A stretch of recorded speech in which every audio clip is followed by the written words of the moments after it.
Ignacio Carrera es doctor en química y trabaja en el diseño y la preparación de alcaloides psicodélicos. ¿Qué es eso? Escucha este episodio de Un podcast de ciencia. Un podcast de ciencia.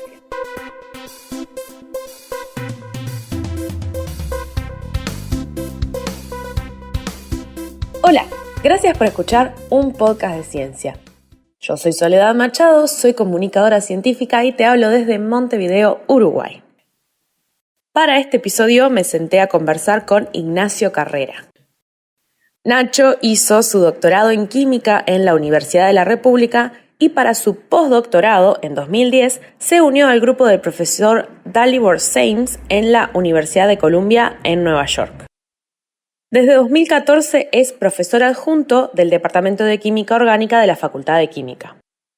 Sus intereses de investigación actuales se centran en el diseño y la preparación de alcaloides psicodélicos utilizando estrategias quimioenzimáticas y su evaluación biológica como posibles terapias para trastornos neuropsiquiátricos. Montones de esdrújulas. Además, es investigador grado 4 del PDCIVA y nivel 1 del Sistema Nacional de Investigadores. Hablamos de su investigación, de la complejidad de estudiar psicodélicos y, como siempre, del éxito y del fracaso. Así que, sin más, vamos a empezar el episodio. Bueno, Nacho, muchísimas gracias por acompañarme, tener un rato para conversar un poco sobre drogas. En esta que es una de las primeras entrevistas presenciales que tengo después de la pandemia, en esta vuelta a la vieja nueva normalidad. ¿Cómo estás? Bien, muchas gracias Soledad a vos por la invitación. Bien acá para hablar un poco sobre lo que hacemos. Buenísimo, yo ya voy a haberte presentado, pero la idea es que vos nos cuentes y me gustaría más que nada saber así de curiosidad, ¿cómo llegaste a estudiar estos compuestos tan particulares? ¿Qué te llevó a decir, madre, no me voy a drogar, voy a estudiar las drogas? Bueno, ahí primero lo que se me ocurre decirte es que no estudio sobre drogas, sino porque droga es una palabra muy confusa también, ¿no? Porque como tiene muchas acepciones, entonces es como muy confusa. Yo investigo sobre un tipo de sustancias, que son sustancias psicoactivas, que se llaman psicodélicas, que tienen esta capacidad de lo que se denomina manifestar el contenido mental o la mente, pero es un tipo de sustancias de lo que en el popular se mete dentro de la categoría drogas, ¿no? Es un tipo de sustancias específicos y que nada tiene que ver, por ejemplo, ni farmacológicamente con la cocaína, por ejemplo, o con otras sustancias. Entonces, es un grupo específico. ¿Y cómo llegué a estudiar estas sustancias? Fue un poco por las cosas de la vida y las continuidades, ¿no? Yo terminé mi doctorado en la Facultad de Química, en la parte de síntesis orgánica. Me hice así como un investigador en lo relacionado a la síntesis, a la construcción de moléculas. Y después de eso, en el momento de elegir un lugar para hacer estudios de postdoctorado, estuve aplicando a varios lugares y había un lugar que me parecía sumamente interesante porque era un laboratorio que tenía un mix entre la parte de síntesis orgánica, de química medicinal, pero también de neurociencia. Era un laboratorio en la Universidad de Columbia, el laboratorio de Dalibor Sames en la Universidad de Columbia en Estados Unidos. Le escribí, me aceptó como postdoc y ahí me dijo que iba a trabajar en un proyecto relacionado a una sustancia alucinógena que se llamaba ibogaína. Hey. Y eso me sorprendió mucho porque en el momento de buscar las propiedades de la ibogaína y eso, era una sustancia que había sido utilizada por un psiquiatra chileno, Claudio Naranjo, en el principio de los 70, en psicoterapia. Y yo venía siguiendo hace muchísimos años el trabajo de Claudio, entonces me sorprendió esa casualidad o unión entre dos mundos que siempre me habían interesado, que era el mundo de la psicología y el mundo de la química. Entonces me pareció que era muy, muy interesante la propuesta. Y empecé a trabajar sobre un proyecto allá en Estados Unidos que tenía que ver sobre estudiar la capacidad de esta sustancia de producir lo que se denomina procesos de plasticidad en el tejido nervioso. ¡Wow! ¡Qué nombre! Intentar ver cómo era el mecanismo de acción que tenía. Esta sustancia ibogaína es una sustancia muy controversial porque hay como mucha evidencia en el nivel anecdótico o en el nivel observacional, que capaz que está bueno definir qué son estos niveles de evidencia. Son niveles de evidencia que son anteriores a lo que es un ensayo clínico. Son evidencia que se obtiene por cuentos o por relatos de personas que han tenido la experiencia con esta sustancia, o en estudios que se hacen buscando observar lo que le sucede a personas que deciden consumir esta sustancia, ¿sí? Pero no son evidencia en un ensayo clínico donde se intenta tener las diferentes fases para garantizar la seguridad y la eficacia de un fármaco. Ahí va, digamos, es más, me siento y miro a la persona qué le pasa, qué experimenta, que me cuente, qué sintió, y no tanto le voy a hacer un análisis de sangre, la voy a conectar a una... ¿Cómo se llama? El cosa que te ponen los electrodos. Electroencefalograma. Eso. Sí. Es más así, es más como anecdótico. Es más anecdótico y se pueden hacer, por ejemplo, diferentes estudios a esas personas que se están estudiando, pero no se hacen en el marco de garantizar la seguridad y la eficacia del fármaco, o no se hacen experimentos buscando eso. Okay. Es como un paso anterior. Entonces hay evidencia ya desde los años 90 en este nivel de que esas sustancias tienen un efecto, la ibogaína tiene un efecto interesante para la interrupción de procesos de adicción, sustancias de abuso. Es una sustancia psicodélica que genera esta especie de interrupción del deseo de consumir otras sustancias a las cuales la persona se volvió dependiente. Entonces, eso aparte de ese nivel de evidencia, también hay un nivel de evidencia preclínica en modelos animales que demuestra que esta sustancia tiene esa capacidad.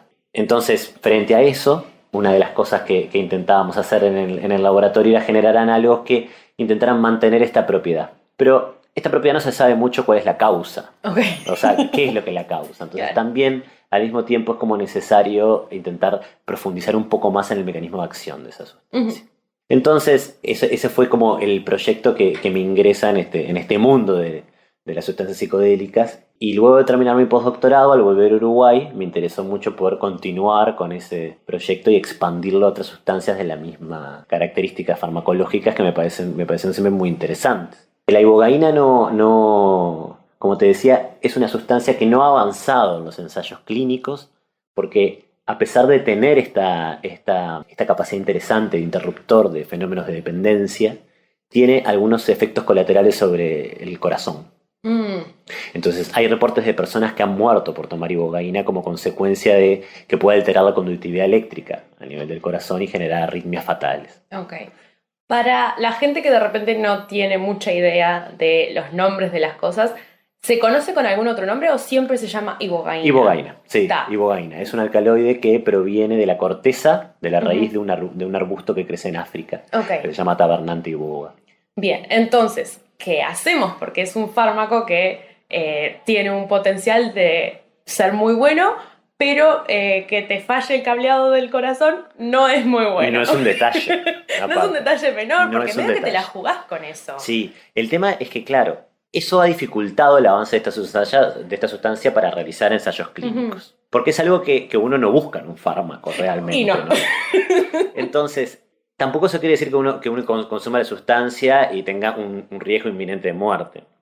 Hay ensayos clínicos que en este año se comenzó un ensayo clínico con ibogaína en España, donde se tienen un montón de cuidados con respecto a esto. O sea, a la gente se la selecciona, se le estudia la fisiología cardíaca antes, hay un montón de criterios de exclusión, la persona es monitoreada desde el punto de vista del corazón durante la administración de la sustancia, y se aseguran de que no haya consumo de otros fármacos que puedan potenciar este efecto sobre el corazón. Lo que quiero decir con esto es que no quiere decir que no se pueda hacer investigación con esta sustancia. Se pueden hacer ensayos, pero bajo un montón de controles que no se tienen para otros fármacos. Claro, ¿sí? Y además eso terminaría como lo que pasa cuando hacen ensayos clínicos de otros fármacos y no los prueban en mujeres embarazadas por el riesgo que conlleva, pero después las mujeres embarazadas lo van a terminar tomando, entonces nadie sabe qué va a pasar. Entonces, si vos haces los ensayos con gente tan controlada, después eventualmente la gente que no está tan controlada, que consume otras cosas, lo va a tomar. Entonces, por un lado está bueno, pero por otro lado... Exacto, porque el tema de lo que pasa después es que en todo caso la ibogaína no sería un fármaco como un medicamento de los cuales estamos acostumbrados, sino que debería ser algo que se administrara en ciertas condiciones, bajo ciertos profesionales, con ciertas cantidades, con cierto control. O sea, debería ser algo distinto, con requerimientos de seguridad diferentes a lo del resto de los medicamentos que se consumen. Pero claro, Para llegar a eso hay que tener ensayos clínicos que garanticen que bajo esas condiciones hay cierta seguridad y cierta eficacia. Y ese camino no se ha recorrido para la ibogaína todavía, se está intentando retomar con estas investigaciones que te comento de España. Pero estamos de acuerdo que no sería un medicamento estándar, por decirlo de alguna manera. Claro, no es una aspirina. No, definitivamente no. Sería algo que en caso de que se demuestre que es seguro bajo ciertas condiciones, esas condiciones deberían ser tomadas para su aplicación, ¿no? Eso es un camino que puede ser el camino del desarrollo clínico, que en caso de seguir caminando podría llegar a la aprobación bajo ciertas condiciones de su uso. Pero otro camino, que es el camino en el cual estamos investigando aquí, en Uruguay, y que es un proyecto que en cierta forma fue como un proyecto hijo de lo que yo hice en la Universidad de Columbia con mi tutor allá, que es poder desarrollar análogos estructurales que mantengan el efecto antiadictivo sin que presenten este efecto sobre el corazón. Buenísimo. Entonces, esa es la idea de un proyecto de química medicinal, ¿no? Poder potenciar el efecto que uno busca, quitando el efecto que uno no quiere. Y para eso la idea es sintetizar en el laboratorio, preparar diferentes sustancias cuyas diferencias estructurales con la ibogaína sean bien mínimas, uno las puede controlar, y en base a eso, en diferentes modelos biológicos, poder probar si mantiene el efecto que uno quiere y si no presenta el efecto sobre el corazón. Esa sería como la idea general. Una idea general que parece simple, pero cuando uno empieza a llevarlo a la práctica se encuentra con muchos problemas. Por ejemplo, ¿cuál es el modelo biológico para probar si estos análogos mantienen su capacidad antiadictiva? Y eso fue algo que nos llevó y que nos lleva mucho tiempo. ¿Por qué? Porque no se conoce a ciencia cierta cuál es el blanco molecular sobre el cual la ibogaína en el cerebro logra tener este efecto antiadictivo. Claro. Entonces, como no conozco a dónde ir a pegar, dónde probar mis análogos es algo que es bastante complicado. Claro, ¿y qué hacen? Entonces, para ir avanzando en ese camino, lo que tuvimos que hacer es ir encontrando colaboradores que nos permitieran ir estudiando un poco más el efecto neuroquímico de la ibogaína. Nice. Y poder ir bajando un poco más al detalle de qué es lo que esta sustancia hace en el cerebro, intentar comprenderlo, para así encontrar por fin un ensayo donde podamos probar todos estos análogos. Entonces ahí tuvimos que empezar a hacer una red de colaboradores, de gente que fuera especializada en estudiar diferentes aspectos de la neurociencia, que nos pudiera ayudar a entender cómo funcionan estas sustancias en el cerebro. Entonces, para eso generamos estas diferentes colaboraciones. Generamos una colaboración con Patricia Casina en la Facultad de Medicina. Generamos una colaboración con Cecilia Scorza en el Instituto de Investigaciones Biológicas Clemente Estable. Generamos una colaboración con Pablo Torterol en la Facultad de Medicina también, que es especialista en el sueño. Ahora te cuento un poco por qué. Vale. Y fuimos descubriendo un poco más de qué es lo que hace esta sustancia en el cerebro. A través de algunos estudios que hicimos inicialmente con Cecilia y con Patricia, pudimos determinar que algunas cuestiones de cómo afecta esta sustancia al comportamiento de roedores, pero también a través del análisis de lo que ocurre en ciertas zonas del cerebro de la rata que fue administrada con ibogaína, pudimos descubrir que la ibogaína promueve la expresión de algunas proteínas en algunas partes del cerebro que favorecen estos procesos de plasticidad. ¿Y eso qué significa? ¿Y a qué me refiero con esto de los procesos de plasticidad? Con esto me refiero a que el tejido nervioso, contra lo que se pensaba o se pensó durante mucho tiempo, tiene una capacidad de adaptarse o de responder a ciertos estímulos. Y esto quiere decir que puede cambiar, por ejemplo, su conectividad. Por ejemplo, las neuronas pueden cambiar la cantidad de sinapsis que pueden hacer, o la cantidad de conexiones que pueden hacer con otras neuronas. Tanto de un punto de vista estructural, o sea, uno ve nuevas proyecciones que nacen de las neuronas para conectarse con otras. Le crecen patas. De alguna forma. O desde el punto de vista funcional también, hacer que esas sinapsis sean funcionalmente activas. Ajá. Y eso es interesante, porque si una sustancia puede generar o favorecer esos cambios plásticos, puede en algunas zonas del cerebro promover el desarrollo de ciertos fenotipos, por decirlo de alguna manera. Entonces, encontramos que en el circuito de recompensa del cerebro, que justamente es un circuito que está muy relacionado a lo que son las drogas de abuso o los fenómenos de dependencia, la ibogaína promueve la expresión de un factor, de una proteína que se denomina GDNF, que tiene la capacidad de promover estos cambios de conectividad o estos cambios plásticos en el circuito de recompensa. Entonces ahí nace una hipótesis de cómo la ibogaína funcionaría, que es que al promover la expresión de este factor neurotrófico, podría de alguna manera cambiar o promover ciertos cambios en el circuito de recompensa para pasar de una especie de estado de dependencia a sustancias a un estado de no dependencia de sustancias.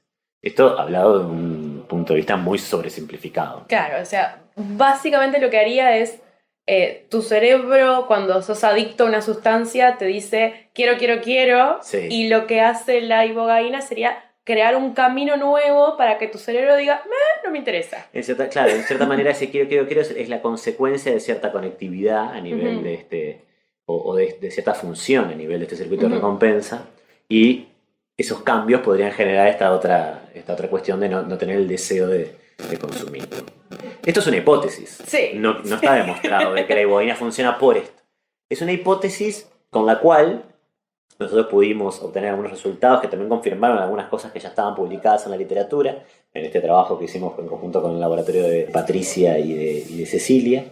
Y pudimos a través de esto empezar a decir, bueno, si el GDNF es el responsable de los efectos que deseamos, intentemos probar nuestros compuestos en algunos cultivos, o de glía, o de algunos cultivos neuronales, donde podamos ver si yo pongo en esos cultivos, en una placa de Petri, en una placa con muchos wells en el laboratorio, pongo ese tejido, o ese cultivo, esas células, y le pongo nuestros compuestos, vamos a ver la cantidad de GNF que hay antes y después de que le pongamos el compuesto.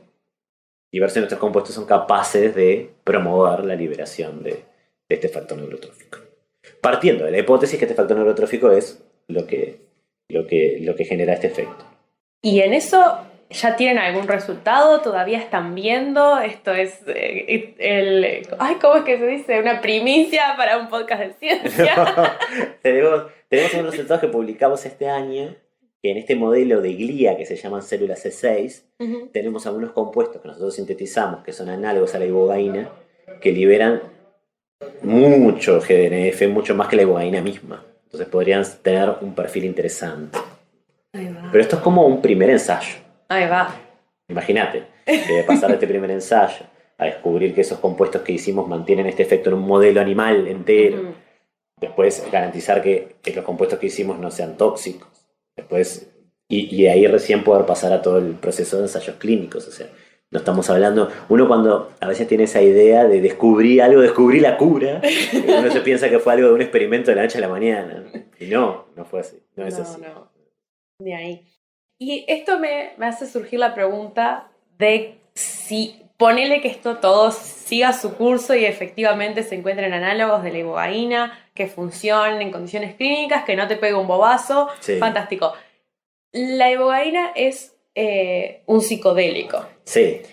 Entonces también tiene eso de que depende de dónde lo tomes, cómo te pega. Sí.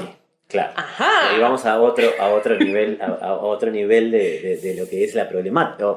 No es problemática, La complejidad. El otro nivel de complejidad de estas sustancias, ¿no? Porque una cosa es el mecanismo bioquímico, el mecanismo químico, neuroquímico, que uno puede entender como la sustancia, cuál es el efecto que tiene en el cerebro. Otra cosa también es la vivencia subjetiva que estas sustancias evocan en las personas. Las sustancias psicodélicas tienen esto que vos traes, que el efecto subjetivo que determinan las personas es completamente dependiente de lo que le denominamos el set y el setting.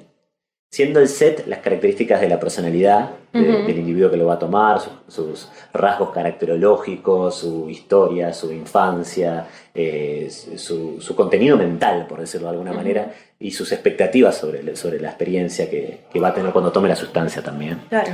Es muy permeable a eso y a las condiciones donde se toma. Claro, Entonces la vivencia psicológica es muy, muy dependiente de eso, y es importante tener eso en cuenta porque tanto para la ibogaína como para otros psicodélicos que se están investigando desde el punto de vista medicinal, la experiencia subjetiva en la descripción de las personas tiene un lugar muy importante. Las personas describen de que a través de la experiencia pueden entender algunos aspectos más de su vida, pueden ganar más conciencia sobre algunos rasgos de su personalidad, pueden acceder, por ejemplo, a recuerdos reprimidos, o pueden acceder a insights psicológicos los cuales no tenían presentes. Entonces es muy importante esto de cuidar el set y el setting, porque de la misma forma que puede ocurrir una ganancia, también pueden ocurrir ciertos infiernos ecológicos, por decirlo de alguna manera, ¿no? Entonces, si uno no toma estas sustancias bajo ciertas condiciones que le garanticen una seguridad, puede también tener una experiencia muy difícil, ¿no? Uh-huh. Claudio Naranjo también, que ya lo nombré, describe estas sustancias que pueden ser potenciadores de la agonía o del éxtasis, ¿no? Okay.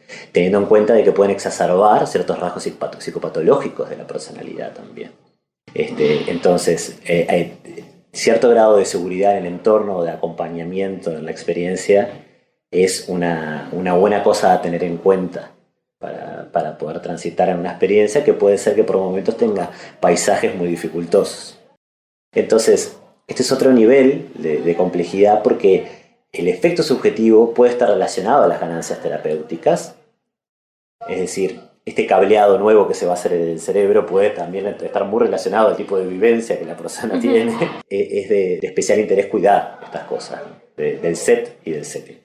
Porque los psicodélicos, a diferencia de cualquier otro fármaco, tienen esta cuestión muy, muy peculiar, ¿no? De que van a evocar una vivencia subjetiva y esa va a estar completamente dependiente de estos factores, ¿sí? En algún otro momento que hablábamos mencionábamos, claro, uno se toma un antibiótico y se lo toma en el baño, se lo toma en la cocina, y uno espera que su efecto va a estar y lo va a hacer de la misma manera, ¿no? Exactamente. Puede ser, el tomar un antibiótico está también de cierta forma condicionado por el entorno, si uno lo quiere pensar, porque también, por ejemplo, si uno toma otra medicación, o si toma alcohol, o si hace algunas cosas, puede tener interacciones, pero no es el nivel de permeabilidad al setting que estamos hablando en esto. Claro, no es que te tomas una aspirina en el baño y te saca el dolor de cabeza, te la tomas en la cocina y te da más dolor de cabeza y vómitos. Exacto. Acá estamos hablando de sustancias cuya la vivencia, la experiencia que se va a tener es totalmente dependiente de eso. Sí. Entonces, es interesante verlo de esa manera. Hay un nivel subjetivo fenomenológico, por decirlo de alguna manera, y hay un nivel químico también, y neuroquímico, que es necesario estudiar también. Ahí va. Y eso va de la mano también, que es una de las cosas que me gusta de esta investigación, de que justamente como es una cosa tan compleja, no se estudia solo en Facultad de Química, o digamos solo desde el lado de la neurociencia y las ciencias, muchas comillas, duras, sí, sino que también es todo un grupo de trabajo que está con esto. Y me gustaría que nos cuentes un poco más sobre eso, porque para mí es re interesante. Exacto. Bueno, ahí te conté ya la interacción entre la química y un poco de las ramas más de neurociencia, con Patricia, con Cecilia. Y me faltó contarte un poco lo de Pablo, que es interesante también. Ellos son especialistas en el estudio de los ciclos sueños-vigilia, son especialistas en las bases neurofisiológicas del sueño, y les interesó mucho la ibogaína porque en verdad el efecto psicodélico que la ibogaína genera es un efecto que se denomina generadora de sueños, okay, o neurogénica. Claro, no es de generadora de sueño, sino de sueños. Exacto. Es como que estás dormido pero despierto. Exacto. Wow. Es eso. Exactamente, lo describiste tal cual, porque no es que te induzca a dormir, no, lo contrario. Y mirá qué interesante lo que descubrió el grupo de Pablo, porque ellos empezaron a hacer estos estudios que ellos hacen en roedores, donde colocan electrodos en diferentes zonas del cerebro, y en base al registro que obtienen de los electroencefalogramas, una técnica que se llama polisomnografía. Polisomnografía, mucho más fácil. Entonces, a partir de esta técnica que sabemos perfectamente el nombre, que se llama polisomnografía. Se llama polisomnografía. Ahí va. A partir de una técnica que ellos trabajan que se denomina polisomnografía, ellos pueden saber si la rata se encuentra despierta o dormida, y si está dormida, ¿en qué fase del sueño está? En la fase del sueño de ondas lentas, del sueño REM. Y ellos lo que descubrieron es que al administrar ibogaína, en verdad el animal se despierta. Está mucho más en vigilia que en sueño. Okay. Como si tuviera cierto grado estimulante. Pero descubrieron que la vigilia que induce en el animal es una vigilia rara, que cuando van al análisis fino de interpretar el electroencefalograma cómo es, ven que es como si fuera una vigilia que tuviera contenidos de sueño. Es tal cual, es lo que describen los relatos humanos de esos que consumían estas sustancias. Es como estar despierto, pero cuando uno sobre todo cierra los ojos, tener un sueño estando despierto, tener imágenes parecidas a los sueños. Sí. Que es un efecto diferente al de otros psicodélicos que se llaman psicodélicos clásicos, como el LSD o la mescalina o la psilocibina, donde hay distorsiones visuales, pero acá hay una imagen muy vívida como si fuera un sueño. ¿Sí? Son imágenes de sueños, no tanto una distorsión visual de lo que puede estar la persona viendo. Entonces ellos descubrieron esto que es muy interesante, porque es una sustancia capaz de alterar la vigilia para hacerla más parecida al estado de cuando soñamos, pero estando despiertos. Entonces la interacción con ellos fue muy, muy, muy interesante, también es muy interesante, ellos siguen investigando en este campo. Y después también hay una colaboración con otro grupo de Clemente Estable, que es el grupo del Departamento de Neuroquímica, con Giselle Prunel y Mariana Pasos, que ellas están intentando estudiar en algunos otros modelos estos fenómenos de plasticidad que te contaba, están estudiando con DMT, con ibogaína, notibogaína y con algunos otros psicodélicos también. Entonces, esa es la parte más de las ciencias en sí, de las ciencias duras, por decirlo de alguna manera. Después también empezamos a trabajar con psicólogos y con antropólogos que venían también desarrollando hacía años en Uruguay estudios sobre algunos psicodélicos como la ayahuasca. Con Juan Escuro de la Facultad de Humanidades y con Ismael Apud de la Facultad de Psicología. Ellos venían desarrollando muchos trabajos, tanto acá como en España, sobre la ayahuasca, sus efectos en los seres humanos, investigaciones tanto desde un abordaje cualitativo como cuantitativo a las experiencias que la ayahuasca aborda, y también sobre los diferentes settings en los cuales se consume la ayahuasca. Porque la ayahuasca, por ejemplo, es consumida en settings de religiones, en settings espirituales, en settings de búsqueda de psicoterapias alternativas. Y claro, son sustancias cuyo impacto del setting es tan grande que es muy interesante estudiar en estos diferentes rituales de donde se consume, ¿no? El efecto puede llegar a ir para lugares diferentes. Entonces eso es muy interesante. También en el último tiempo hay psiquiatras que se han acercado al grupo y entonces generamos todo este grupo muy interdisciplinario que es muy interesante porque son sustancias muy ricas. Desde el punto de vista antropológico también es interesante estudiar diferentes culturas, el uso y el lugar que tiene estas sustancias para diferentes culturas, ¿no? Que es un lugar también que nos hace cuestionar de forma muy diferente el uso distinto y el significado que le damos a las sustancias en diferentes culturas, porque en algunas culturas estas sustancias son consideradas como sagradas y tienen un lugar central en la cultura y en las creencias espirituales de esas culturas. Entonces eso es muy interesante estudiar esto porque hace entender el valor diferente que se le da a las sustancias, ¿no? El respeto también distinto que se les tiene de alguna manera. Es muy interesante en varias charlas con los antropólogos del grupo entender que estas sustancias no son consumidas por cualquiera, por ejemplo, en muchas culturas, sino que solamente son administradas por una persona que en muchos casos es considerado como el chamán, el sabio, el que sabe realmente, el que tiene la sabiduría de cómo estar de qué sucede en el efecto que tienen, ¿no? Claro, sí. Y tampoco se las administra a cualquiera, ¿no? Ni en cualquier lugar. Ni en cualquier lugar, porque el nivel de sacralidad que tienen es algo que implica la generación de un dispositivo ritual alrededor de la sustancia, ¿no? Entonces es interesante cuando uno estudia esto, porque si nosotros en nuestra cultura le vamos a dar un uso medicinal en algún momento a alguna de estas sustancias, es importante ir con humildad y entender que, por ejemplo, en otras culturas naturalmente hay un sistema de regulación de las sustancias hechas donde no las toma todo el mundo, se las toma solamente en ciertos casos, administradas por ciertas personas, ¿no? Y donde la sustancia es considerada sagrada. Un concepto que en nuestra cultura también tiene... Claro. No sé si está tan presente. Estaba pensando un poco en eso. Es como que si de repente, y salvando todas las distancias, y capaz que este comentario ofende a gente, pero es como si la hostia de la comunión tuviera un efecto psicodélico y de repente se descubriera que puede tener otro efecto, además del simbólico, de representar un montón de cosas, del ritual y todo eso. Además, una sustancia que tenga un efecto, si de repente eso pasara a ser una aspirina, un medicamento que se venda, sería re chocante para mucha gente decir, bueno, te venden hostias en la farmacia. En la farmacia, exacto. Claro, y es muy interesante así. el comentario que traes porque hablamos del efecto neuroquímico que tienen estas sustancias, del efecto de la espera psicológica que tienen estas sustancias, pero estas sustancias también tienen otro efecto en un nivel que podríamos decir que está más allá del psicológico, y es el nivel espiritual. Porque en muchísimas de las investigaciones contemporáneas que se están haciendo alrededor de estas sustancias, uno de los efectos que se investiga es la evocación de experiencias que se denominan experiencias místicas por estas sustancias. Es decir, inclusive en las investigaciones que se hacen, por ejemplo, en la Universidad de Johns Hopkins o en el Imperial College de Londres, una de las cosas que especialmente se investigan las experiencias que tienen las sustancias es la ocurrencia de esto de que se denomina la experiencia mística. Esa experiencia mística se llama así porque es una experiencia que tiene cierto grado de similitud con la experiencia que fue descrita por los místicos y una experiencia descrita en varias religiones, ¿no? Claro. Es una experiencia que tiene ciertas dimensiones que se intenta cuantificar en estas investigaciones que te comento, que son, por ejemplo, que tiene esta característica de no dualidad, donde la persona se siente que no hay una separación entre un yo y tú, sino que hay una experiencia de una sensación de ser todos uno, o de no haber límites, una experiencia que en inglés se llama ocean boundless, como una especie de sentimiento oceánico, sin límites.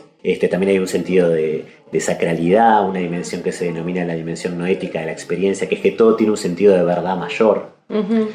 Y entonces estas sustancias también tienen el potencial de evocar estas experiencias. No quiere decir que ocurran siempre. Claro, sí. Sino que tienen la posibilidad de evocar este tipo de experiencias. Y lo interesante es que en algunas investigaciones que se han hecho en estas universidades que te comenté, encuentran cierta relación entre los efectos terapéuticos de algunas de estas sustancias con la intensidad de esta experiencia mística. Entonces, por ejemplo, para la psilocibina, que se le está estudiando bastante su efecto antidepresivo, se ha encontrado una correlación entre la gente que tiene esta experiencia, que es una experiencia de disolución del yo, se podría decir de alguna manera, con los efectos terapéuticos que tiene. Pero todo esto que estoy hablando es algo de investigaciones que está, por ejemplo, en psilocibina en fase 2 todavía, ¿no? O sea, no han completado su estudio clínico. Pero es interesante lo que traes porque con el ejemplo trajiste la dimensión espiritual, en cierta manera, ¿no? Entonces, podríamos definir que estas sustancias tienen un efecto químico, neuroquímico, biológico, pero que desde el punto de vista de la evidencia subjetiva podemos encontrar una dimensión psicológica y también una dimensión un poco más allá en la descripción de las experiencias que tienen las personas que las toman, ¿no? Pero no quiere decir que siempre ocurra eso. Es totalmente... no es predecible el efecto de la cuestión psicodélica. Y por eso es tan complicado, y me parece que por eso también es tan interesante de estudiar. Sí. Es que lleva en cierta forma a un límite de lo que es la experiencia humana, que es la conciencia, un montón de preguntas muy interesantes, que no dejan de ser un misterio muy interesante, y que también pueden tener un abordaje de estudio desde la disciplina científica. Entonces, volviendo a tu pregunta inicial, que era cómo era trabajar en este grupo interdisciplinario, lo interesante de estas sustancias es que tienen muchas aristas. Tienen la arista química, la arista farmacológica, la arista de la neurociencia, la arista de su antropología, la arista del contenido psicológico, la arista de esta interfase con algo un poco menos definido científicamente, que es lo espiritual, ¿no? Un concepto también que en nuestra cultura es más controvertido.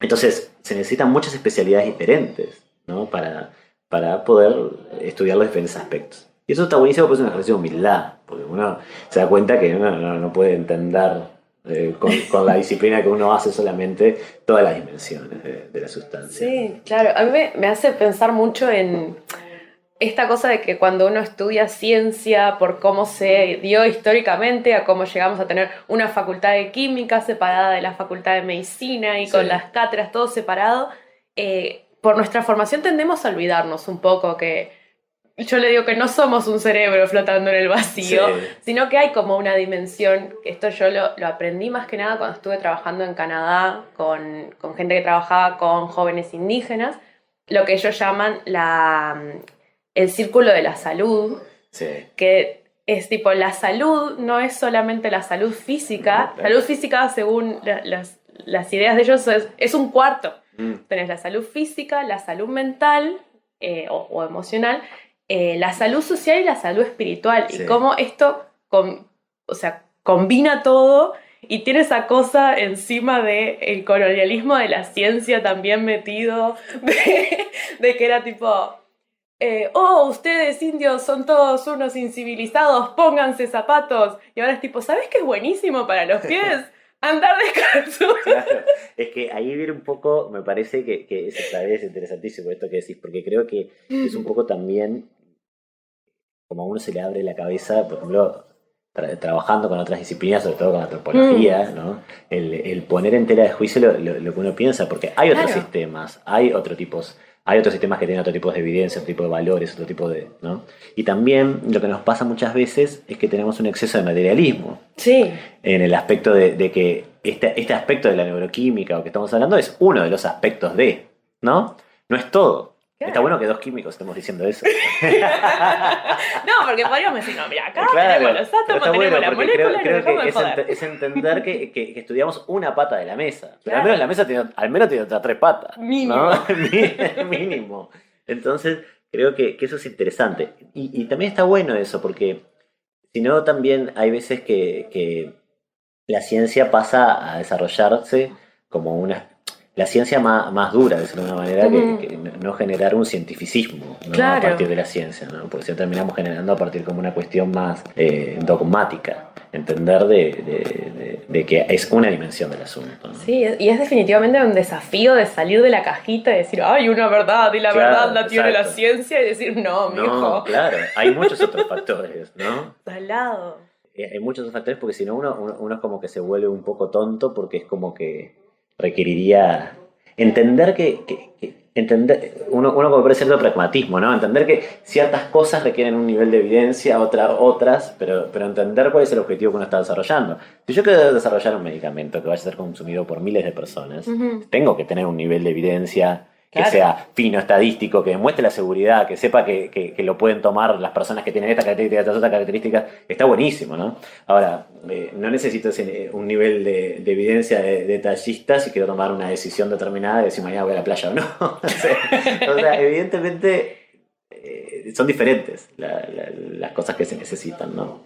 Entonces me parece que está bueno esto que traes. Y las sustancias psicodélicas traen esto porque quieras o no, es como que mezclan todo esto sin quererlo, ¿no? Porque son sustancias químicas, tienen una farmacología, pero evocan una experiencia que también tiene un contenido muy interesante, ¿no? Fueron utilizadas estas sustancias inicialmente cuando nuestra cultura las descubre, pues ya estaban descubiertas hacía muchísimo tiempo por otra cultura, pero podríamos decir que quizás el aislamiento de la mescalina por Hefter a fines de los 1800 o en 1930 y algo el descubrimiento del LSD por Hoffman, podemos decir que fue el inicio de lo que fue el estudio por nuestra cultura de estas sustancias. Y inicialmente nuestra cultura la utilizó, le pareció interesante su uso en psicoterapia, ¿no? Su uso como un catalizador de procesos psicoterapéuticos. Entonces es interesante eso. Es un concepto que se usó mucho en los 50 y en los 60, pero después como consecuencia de también el previsionismo y que muchas de estas sustancias permearon la contracultura y sus otros usos empezaron a generar más fuerza, terminaron en la prohibición, ¿no? Pero inicialmente era un uso destinado al uso psicoterapéutico por psicoterapeutas y por psiquiatras, ¿no? Como una forma de acceso al inconsciente. En algunos casos. Y se empezaron a ver algunas cosas que para algunos determinados trastornos del humor podían tener un cierto beneficio.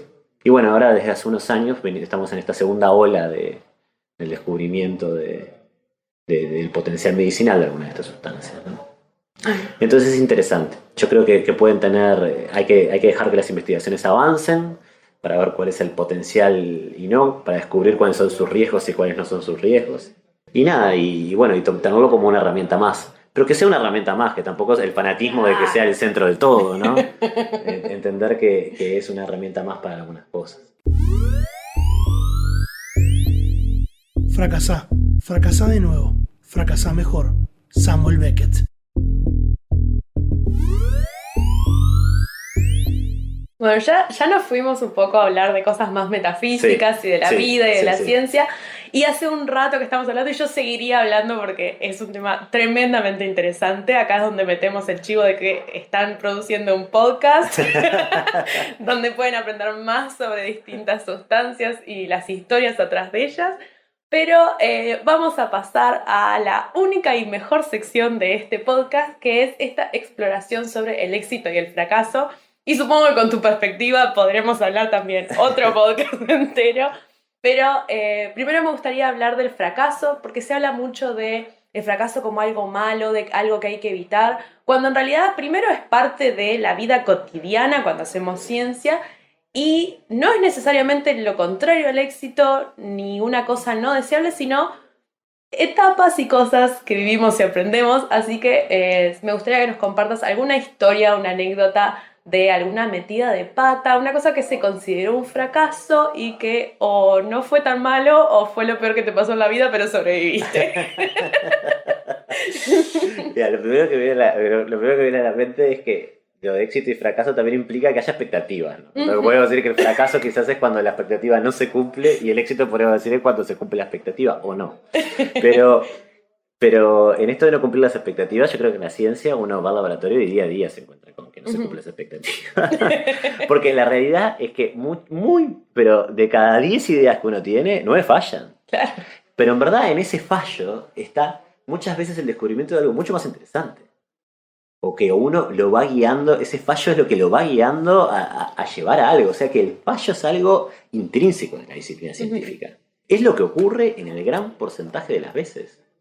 O sea, uno tiene una idea de cómo va al laboratorio y generalmente no funciona como uno pensó que iba a funcionar, descubre algo nuevo. Entonces, si uno admite el fracaso, que va a ocurrir ese fracaso de no encontrarse con la expectativa que uno pensaba, va a poder hacer mejor ciencia, creo yo. Porque también va a estar más abierto a ver por dónde realmente la realidad va. Que es lo que es el objetivo de lo que hacemos, ¿no? Entonces, te diría que, bueno, cuando yo estaba en el laboratorio todos los días, ahora que voy trabajando con mis estudiantes, ellos que son mucho más hábiles en el laboratorio que yo,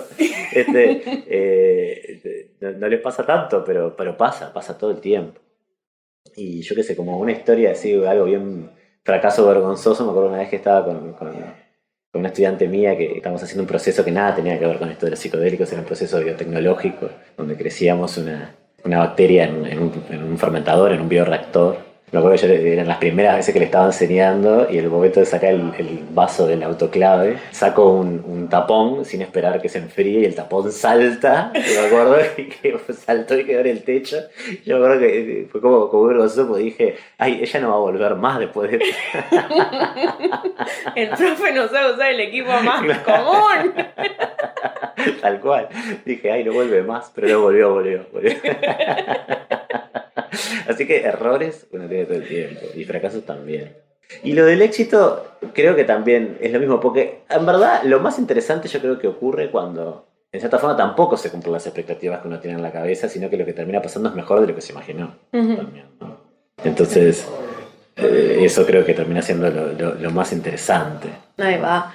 Entonces, como para ir cerrando, sí. Y ya que vos trajiste el éxito, ¿tenés alguna anécdota de cuando vos te sentiste soy científico, soy investigador, mamá, llegué? ¿O cómo te imaginás que sería eso? No sé, porque no es como que tenga como a un lugar a donde llegar, no. Sino que a mí lo que me gusta muchísimo es el poder trabajar en equipo y poder trabajar con mis estudiantes, que en verdad, de todo lo que te conté, de todo lo que venimos haciendo y todo eso, es el trabajo de ellos, ¿no? Sí, tal cual, el trabajo de ellos es en sí. Y eso es lo que más gratificación me da, como el trabajar en equipo, ¿no? Y nada, y como generar las condiciones para eso. Y si en algún momento algo de lo que hacemos le genera beneficio a alguien, espectacular, yo creo que eso puede llegar a ser lo más lindo. Ahí va. Y ahora que me imagino que después de toda esta charla, conversación, van a haber un montón de nuevos fans de Ignacio Carrera y su grupo de investigación. ¿Dónde se puede aprender más sobre estos temas, más sobre el grupo de investigación? ¿Cómo pueden ir siguiendo las cosas que van encontrando? ¿Cómo pueden ser tus fans? No, qué fan ni qué fan. No, que busquen Fans un de poco la más. ciencia. Sí, te veo, yo los veo así. El grupo interdisciplinario el tipo grupo que- BTS llenando un estadio, todo el mundo tomando ayahuasca. Ah, no. No, así no entendimos nada. Llegamos a eso. No entendimos nada. Llegamos a eso. El grupo de investigación se llama ARGE, es una palabra latín, es ARCHE, que se escribe. Tenemos una página web donde ahí están todas las investigaciones que hacemos en las diferentes aristas. Y ahí pueden chusmear un poco lo que venimos haciendo sobre estas sustancias. Ahí va, buenísimo. Bueno, muchísimas gracias, Nacho, por favor. regalarme tu tiempo y gracias a vos. conocimientos. Y nos vemos a la vuelta. Nos vemos a la vuelta. Perfecto. Esto fue un podcast de ciencia, una producción de Soledad Machado y Magnus para Estudio Robota. Si querés encontrar más episodios, suscribirte o dejar un comentario, lo podés hacer en ivox.com, que se escribe IVOOX, en Spotify, en Apple Podcasts, en Google Podcasts o en los otros lugares donde se consiguen podcasts. Además, podés encontrar los episodios en el canal de YouTube de Perdidos en el Éter y podés comunicarte con nosotros por Instagram y Twitter. Es @podcastciencia en ambas redes. Si te gustó el episodio, te quedó alguna pregunta para Nacho o aprendiste algo nuevo, déjanos un comentario en iVoox, en Apple Podcasts, en cualquier lugar donde nos puedas dejar un comentario. Como agradecimiento por escuchar hasta el final, en cada episodio les cuento un dato completamente inútil, también conocido como un boludato.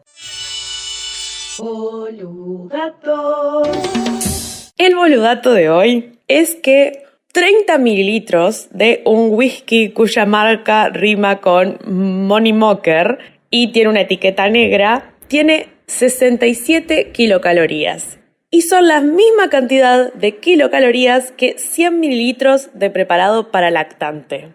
Este es probablemente el boludato más inútil de la historia de este podcast, pero lo quería compartir con ustedes porque es algo que aprendí en un asado celebrando la jubilación del Dr. Walter Machado, también conocido como mi padre, que se despide de la otorrinolaringología después de toda una vida ejerciendo, así que vaya un saludo para mi padre y otro para ustedes. Muchas gracias por escuchar un podcast de ciencia y nos volvemos a encontrar con un nuevo episodio en 2 semanas.